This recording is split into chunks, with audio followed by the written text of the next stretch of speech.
जी नमस्ते, मैं हूँ राकेश और स्वागत है आप सभी का हमारे यूट्यूब चैनल एजुकेशन फायर पे। देखिएगा, जैसे कि मैंने आप सभी से कहा था कि हम प्रत्येक दिन संस्कृत साहित्य का जो इतिहास है उसमें से टॉपिक बाय टॉपिक डिस्कशन करेंगे। हम लोगों ने अभी तक सबसे पहले वैदिक साहित्य इस विषय के ऊपर हमने देखा है। फिर इसके बाद ऋग्वेद से रिलेटेड जितने भी क्वेश्चंस बनेंगे उनको हमने हमने मूल रूप में देखा है।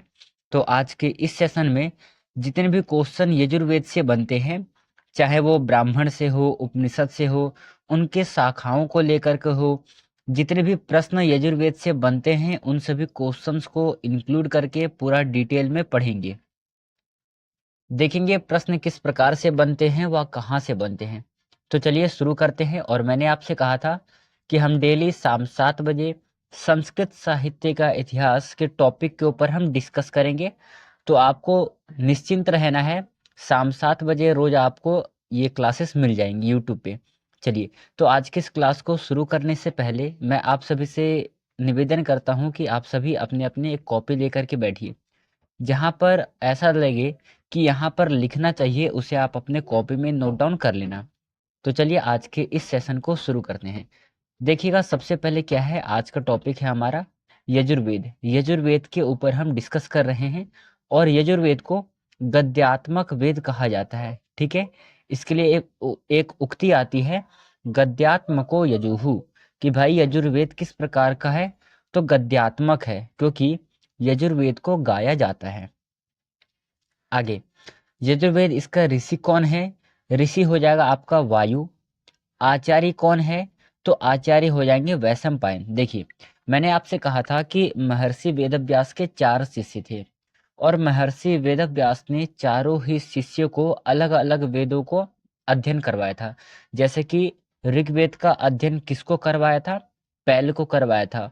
और यजुर्वेद का अध्ययन किसे करवाया? वैशंपायन को। तो यहाँ पर यह भी पूछेगा कि वेदों का विभाजन किसने किया था? तो महर्षि वेदव्यास ने किया था। फिलहाल में यजुर्वेद का आचार्य कौन है? वैशंपायन है। और यजुर्वेद का विषय क्या है?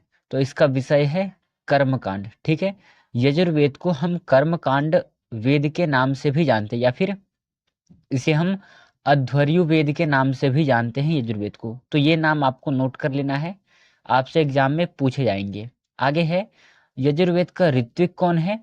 ऋत्विक है अध्वर्यु। ठीक है, और अध्वर्यु के 3 सहायक हैं।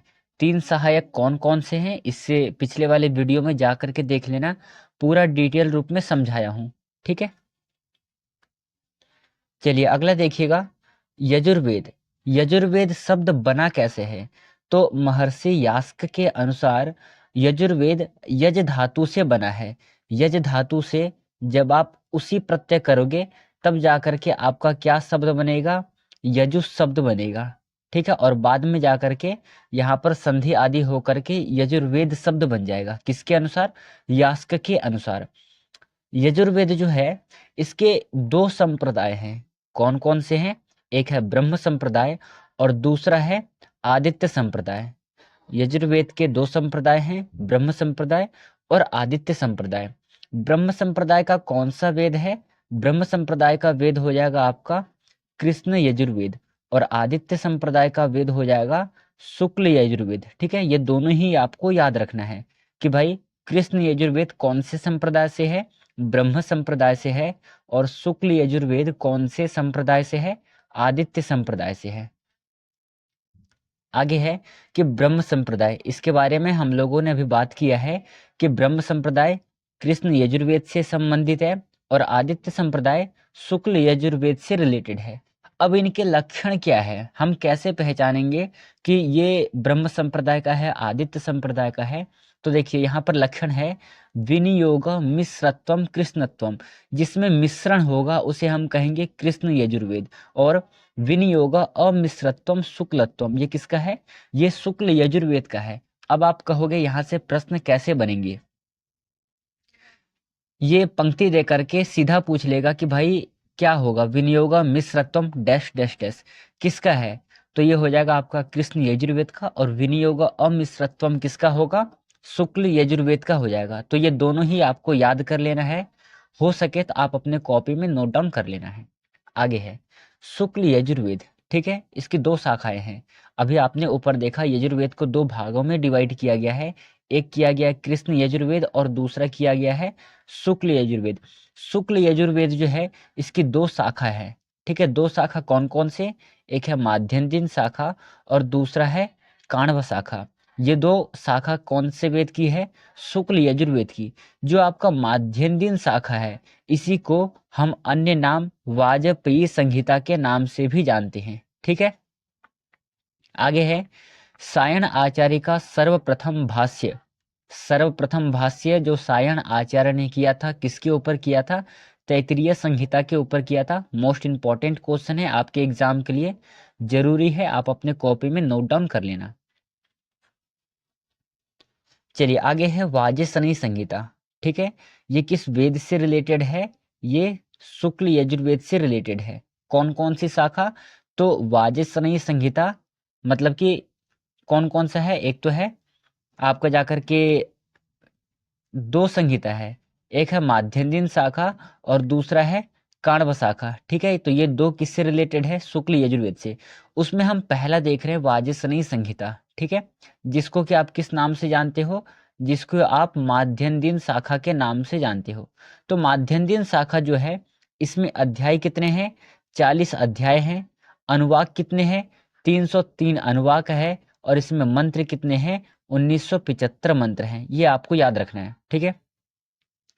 वाजसनेयी संहिता में कितने अध्याय हैं, 40। अनुवाद कितने हैं, 303। और मंत्र कितने हैं, 1975। जो 40 अध्याय है, 40 अध्याय में से कुछ इंपॉर्टेंट अध्याय है, जो कि 40वां अध्याय है उसे हम शिव संकल्प सूक्त के नाम से जानते हैं। और जो 34वां अध्याय है उसे, सॉरी, 40वां अध्याय हम ईशोपनिषद के नाम से जानते हैं। और जो 34वां अध्याय है उसे हम शिव संकल्प सूक्त के नाम से भी जानते हैं।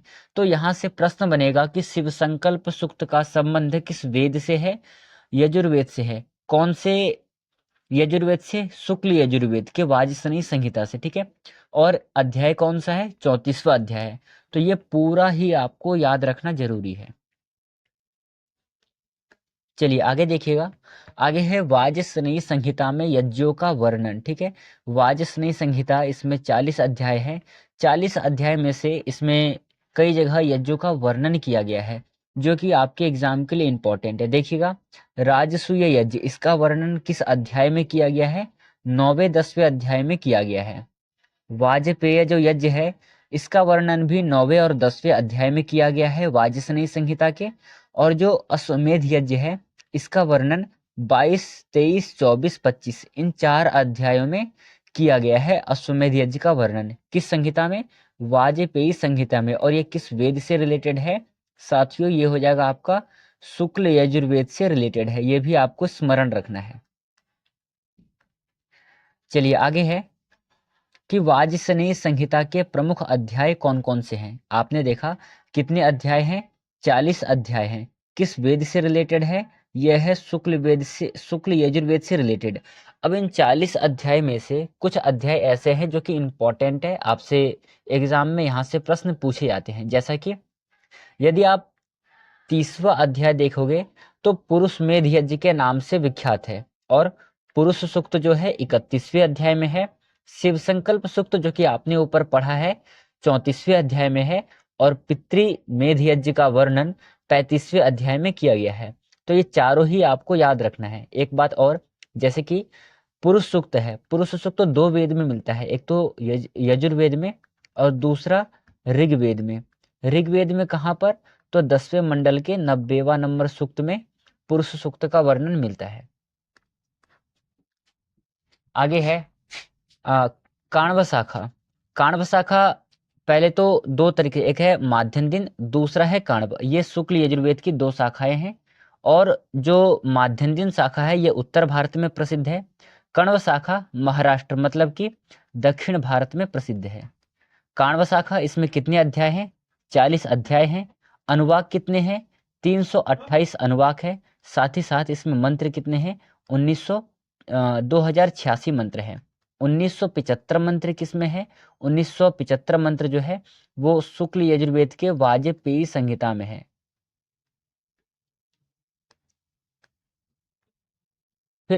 आगे है कि यजुर्वेद की शाखा, यजुर्वेद की शाखा पतंजलि के अनुसार यजुर्वेद की 101 शाखा है। किसके अनुसार? पतंजलि के अनुसार यजुर्वेद की 101 शाखा है। और शुक्ल यजुर्वेद की कितनी शाखाएं हैं? 15 शाखा है। वर्तमान समय में उपलब्ध केवल 2 शाखा है। ठीक है। ऐसे ही जब आप कृष्ण यजुर्वेद को देखोगे तो इसकी 86 शाखा है और वर्तमान समय में उपलब्ध जो है 4 शाखा है। कौन कौन से? तैतरीय, मैत्रायणी, कठ और कपिष्ठल, ये 4 शाखा वर्तमान समय में उपस्थित है। कौन से वेद की? कृष्ण यजुर्वेद की। ठीक है। चलिए आगे देखिएगा। आगे देखते हैं ब्राह्मण को। ठीक है। तो वेदों को 2 भागों में डिवाइड किया गया है। एक तो है शुक्ल यजुर्वेद, दूसरा है कृष्ण यजुर्वेद। सबसे पहले शुक्ल यजुर्वेद के ब्राह्मण क्या है? तो शतपथ ब्राह्मण किस यजुर्वेद का है? शुक्ल यजुर्वेद का। और कृष्ण यजुर्वेद का ब्राह्मण 4 है। कौन कौन से? तैतरीय ब्राह्मण, मैत्रायणी ब्राह्मण, कठ ब्राह्मण और कपिष्ठल ब्राह्मण। ये 4 ब्राह्मण किस वेद से रिलेटेड है? कृष्ण यजुर्वेद से रिलेटेड है। ठीक है। और शतपथ ब्राह्मण किस वेद से रिलेटेड है? यह है शुक्ल यजुर्वेद से रिलेटेड है। आगे है आरण्यक। देखिए वेद से रिलेटेड जब भी प्रश्न बनेगा, ब्राह्मण, आरण्यक, उपनिषद व उनकी शाखाएं, इन चारों चीजों को आपको याद रखना जरूरी है। क्योंकि जब भी एग्जामिनर प्रश्न बनाता है वो अधिकतर यहीं पर फोकस करता है, ब्राह्मण, आरण्यक, उपनिषद व उनकी शाखाएं। अभी आपने इससे पहले देखा ब्राह्मण, अब हम देखेंगे आरण्यक। 2 फिर से शाखा है, शुक्ल यजुर्वेद और कृष्ण यजुर्वेद। तो जो शुक्ल यजुर्वेद है उसका आरण्यक है बृहदारण्यक, और कृष्ण यजुर्वेद का जो है वो है तैतरीय आरण्यक और मैत्रायणी। मतलब कि कृष्ण यजुर्वेद के 2 आरण्यक है, तैतरीय और मैत्रायणी, और शुक्ल यजुर्वेद का एक आरण्यक है। कौन सा? बृहदारण्यक। चलिए आगे देखिएगा। आगे है उपनिषद। सबसे पहले आपने ब्राह्मण देखा, ब्राह्मण के बाद आरण्यक, आरण्यक के बाद अब आया उपनिषद। ठीक है। उपनिषद देखेंगे शुक्ल यजुर्वेद के कौन कौन से उपनिषद हैं। शुक्ल यजुर्वेद के 2 उपनिषद है, ईशोपनिषद और बृहदारण्यक उपनिषद। ईशोपनिषद वही 40वें अध्याय को हम कहते हैं ईशोपनिषद। ठीक है। और कृष्ण यजुर्वेद के उपनिषद है तैत्तिरीयोपनिषद। तो ये तीनों ही आपको याद रखना है। इसमें से भी जो ये वाला है और ये इंपॉर्टेंट है, और कृष्ण यजुर्वेद का ये वाला इंपॉर्टेंट है। तीनों को आपको अपने कॉपी में नोट डाउन कर लेना है। शुक्ल यजुर्वेद का उपनिषद है ईशोपनिषद, शुक्ल यजुर्वेद का उपनिषद है बृहदारण्यकोपनिषद, और कृष्ण यजुर्वेद का है केवल तैत्तिरीयोपनिषद। चलिए आगे है धर्मसूत्र। धर्मसूत्र शुक्ल यजुर्वेद के 2 धर्मसूत्र है, एक है हारित और दूसरा है सांख्य। ये दोनों ही अपने आप में इंपॉर्टेंट है, आपको स्मरण कर लेना है। इसी के साथ कृष्ण यजुर्वेद का जो धर्मसूत्र है वो है विष्णु, वशिष्ठ, बौधायन और वैखानस। जो अंतिम वाला है आपका वैखानस, ये वाला एग्जाम में पूछा जा चुका है, ये एग्जाम में पूछा जा चुका है, इसलिए आपको ये याद कर लेना है कि वैखानस किस वेद से रिलेटेड है?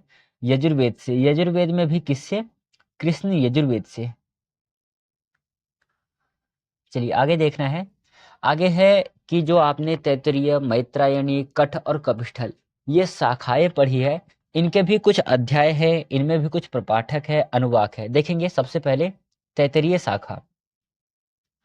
इसमें 7 कांड है, प्रपाठक 44 है, अनुवाक 631 है, और इसमें मंत्र कितने हैं? 2198 मंत्र है। ठीक है। तैत्तिरीय शाखा कांडों में विभाजित है, 7 कांड है, प्रपाठक 44 है, अनुवाक 631 है, और मंत्र 2198 है। दूसरा है मैत्रायणी। मैत्रायणी संहिता, ये भी कांडों में विभाजित है। कितने कांड है? 4 कांड है। प्रपाठक कितने हैं? 54 प्रपाठक है, और इसमें मंत्र कितने हैं? 2144 मंत्र हैं। ठीक है। दोनों में डिफरेंट पता रखना है। तैत्तिरीय और मैत्रायणी दोनों किस में विभाजित है? दोनों कांडों में विभाजित है, और तैत्तिरीय में 7 कांड है, मैत्रायणी में 4 कांड है। आगे आगे है कठ संहिता। कठ संहिता जो है वो कांड में नहीं, स्थानक में विभाजित है। किसमें? स्थानक में विभाजित है। कितने स्थानक है? तो 40 स्थानक है। इसमें अनुवाक कितने हैं? 843 अनुवाक है, और इसमें मंत्र हैं 3091 इसमें मंत्र है। ऐसे ही जब आप कपिष्ठल शाखा को देखते हो तो कपिष्ठल शाखा अष्टक में विभाजित है। कितनी अष्टक है? 6 अष्टक है, और अध्याय कितने हैं? 48 अध्याय हैं। देखिए अष्टक जो होता है उसमें एक अष्टक में 8 अध्याय होता है। एक अष्टक में 8 अध्याय होता है, और यदि आप 8 को 6 से मल्टीप्लाई करोगे तो 48 आएगा। तो अध्याय कितने हो गए? 48। आपको याद रखना है कि तैत्तिरीय और मैत्रायणी ये दोनों कांडों में विभाजित है, और जो दूसरा है आपका कठ और कपिष्ठल, कठ स्थानक में विभाजित है, कपिष्ठल अष्टक में विभाजित है। तो इनमें आपको डिफरेंट पता रखना है। तो आज का जो ये क्लास था वो हम यहीं पे समाप्त करेंगे। आज के इस सेशन में हम लोगों ने यजुर्वेद से रिलेटेड जो भी प्रश्न पूछे जाएंगे उन सभी क्वेश्चंस के ऊपर डिस्कशन किया। इनमें कई लोग ऐसे होंगे जिनको विश्वास नहीं हो रहा होगा, तो जब ये पूर्ण हो जाएगा, ऋग्वेद, यजुर्वेद, सामवेद, अथर्ववेद, ये जब पूरा हो जाएगा तब जितने भी क्वेश्चंस अब तक एग्जाम में पूछे गए हैं उन सभी क्वेश्चंस को लेकर के मैं आपके सामने यहाँ डिस्कस करूंगा। ठीक है, चलिए इन बातों को ध्यान में रखिएगा। और जिन लोगों ने अब तक इससे पहले जो 2 वीडियो है उनको नहीं देखा है तो वो जा कर के देख ले, वो आपके लिए इम्पोर्टेंट रहने वाला है। इससे पहले हमने ऋग्वेद के ऊपर विस्तृत रूप में डिस्कशन किया है, और वैदिक साहित्य के ऊपर डिस्कशन किया है। आपको थंबनेल से पता लग जाएगा। बाकी बात जो हम कल करेंगे वो हम करेंगे सामवेद। सामवेद के ऊपर जो भी क्वेश्चंस बनेंगे एग्जाम में उन सभी के ऊपर डिस्कशन करेंगे, या फिर जितने भी इम्पोर्टेंट बिंदु लगे उन सभी के ऊपर हम डिस्कस करेंगे। तो चलिए कल का इंतजार करिएगा, ठीक शाम 7 बजे मिलते हैं कल के सेशन में। तब तक के लिए धन्यवाद। जय हिंद साथियों, ध्यान रखना अपना।